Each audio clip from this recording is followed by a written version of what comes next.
It soon became clear that their current residence was becoming too small. A bigger property was needed. And in this, Lemmius, the superior here at the Basilica, was instrumental. One day, when he was saying Mass in Marseille, he was obsessed with the thought, 40 de la Rue Bar, 40 de la Rue Bar, the sisters' convent, the sisters' convent. And this became obsessive to him. He could not get rid of that thought. Anyway, when he returned to Paris, he was shortly afterwards visited by a house agent who was offering him a property to buy. And that property was 40 de la Rue Bar. Extraordinary. However, the property was very expensive. 800,000 francs, which is probably about £32,000 at the time. It was a wooded property with cottages, and one of those cottages they called St. Benedict, and the others, for reasons that will become clear later, was called St. Bruno. Anyway, in negotiations, the price reduced from 800,000 to 500,000. And then, because the seller was impressed with the works for the Sacred Heart, he brought it down even further. And it was agreed at a much lower price than 150,000, and it would be paid in instalments. Now, November came, £50,000 was due to be paid. However, the guarantor of that payment defaulted. The nuns had no money to pay, so they prayed. Soon, Father Lemmius came to see them with a cheque for 50,000 francs. A woman who was interested in the new foundation had made this generous donation, and so the property was saved.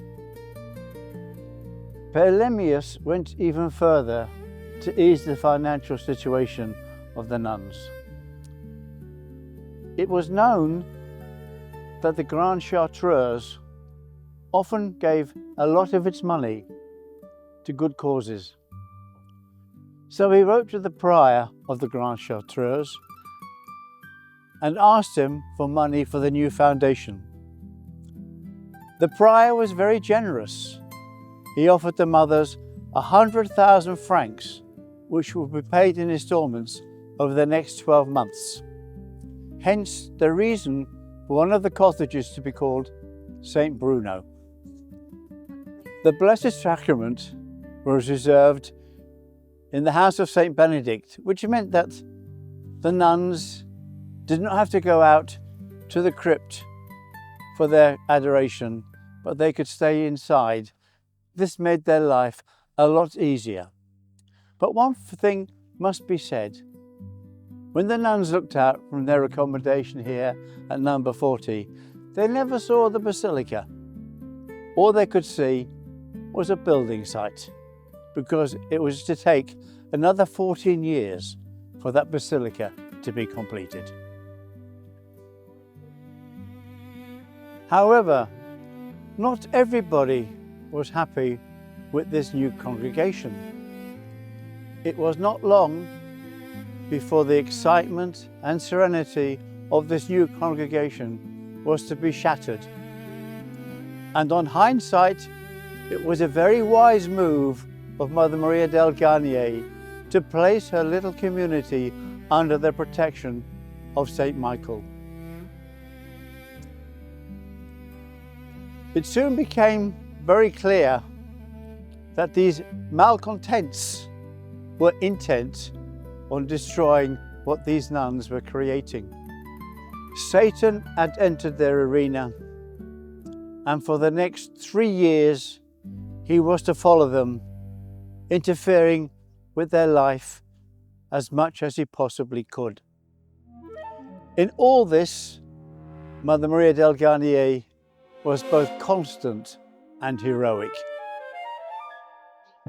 So forceful and chaotic were these attacks on the nuns that it was a surprise that none of the neighbours actually complained about it. If that had been done, then the nuns would have been forced to leave, and it would have brought an end to what they were trying to do. There were several instances of complete different phenomena occurring when these attacks occurred. At one point we hear of hosts falling from the ceiling without any natural cause. At one time, when the nuns were out and they were returning to their premises, they could hear a tremendous noise. And when they went inside, it was almost as if a tornado had passed through their premises. Everything was overturned, cupboards, chairs, tables. And on another occasion, when this happened, nothing was broken. It was all intact. And one of the strangest things was, there was a basin of water and inkwells with the stoppers out.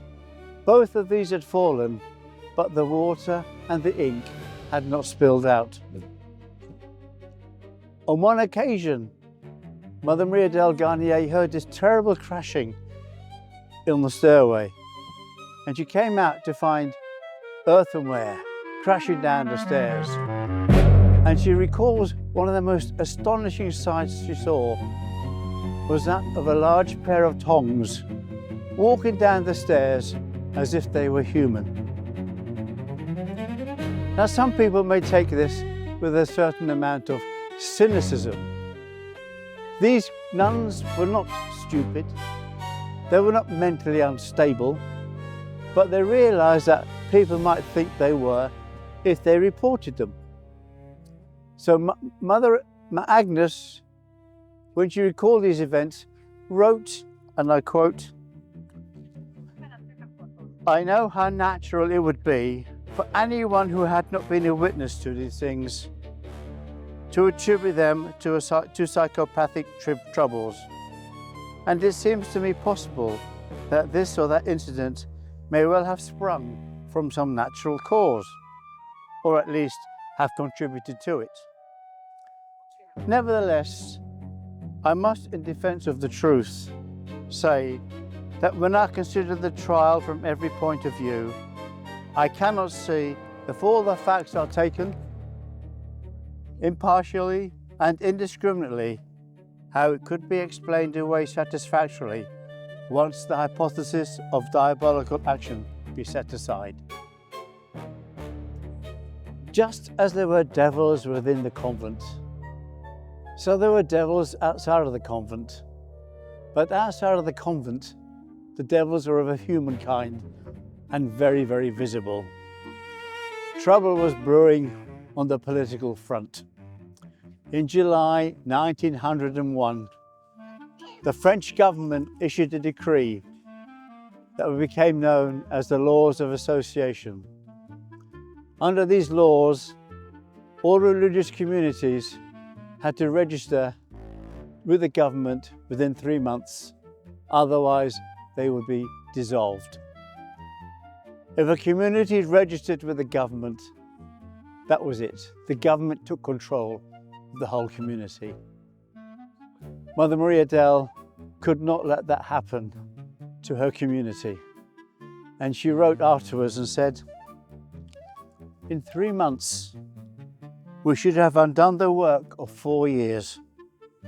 And there is not one of our sisters who would not prefer exile to this, even if it had to be endured for years. As to myself, who feel in my heart torn to pieces at the idea of leaving Montmartre, yet I trust not to lack the courage nor swerve from the responsibility to lead them to a foreign land. If some of them could continue it, they would become pious, perhaps even holy, associated adorers, but they would not be religious. But to remain here under the conditions proposed would be to sacrifice the religious life to the consolation of not leaving Montmartre." It was to England that she decided to go. She had always wanted to establish a house in England, but not under these circumstances. On September the 8th, Cardinal Richard formally transferred the authorization of this new community to the Diocese of Westminster. Shortly after that, Mother Maria del Garnier and her small community sailed to England and never returned.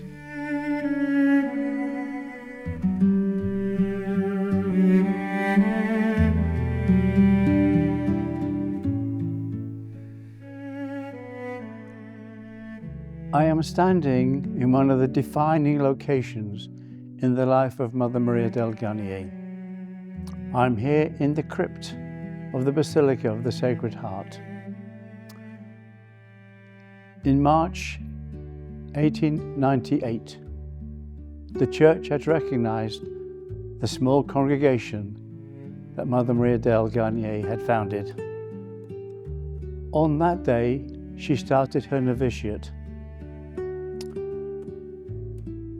1899 came along, and 1899 was the year of the Sacred Heart. It was in that year that Leo XIII consecrated the whole human race to the Sacred Heart. And it was on June the 9th of that year, the Feast of the Sacred Heart, that by special privilege from Cardinal Richard, Mother Maria del Garnier and her 3 companions made their vows here in the crypt. Maria del Garnier took the name of Mother Mary St. Peter because of her reverence for the Holy See. Alice Andrade took the name of Mother Mary Agnes, and Alexis de Bourgeois took the name of Mary St. John, and with them also came Mother Teresa as well. About 2 years later, on September the 27th, just before Mother Maria del Garnier and Mother Agnes were due to leave to go to England to seek out new premises, they all made their perpetual vows here in the crypt of St. Peter.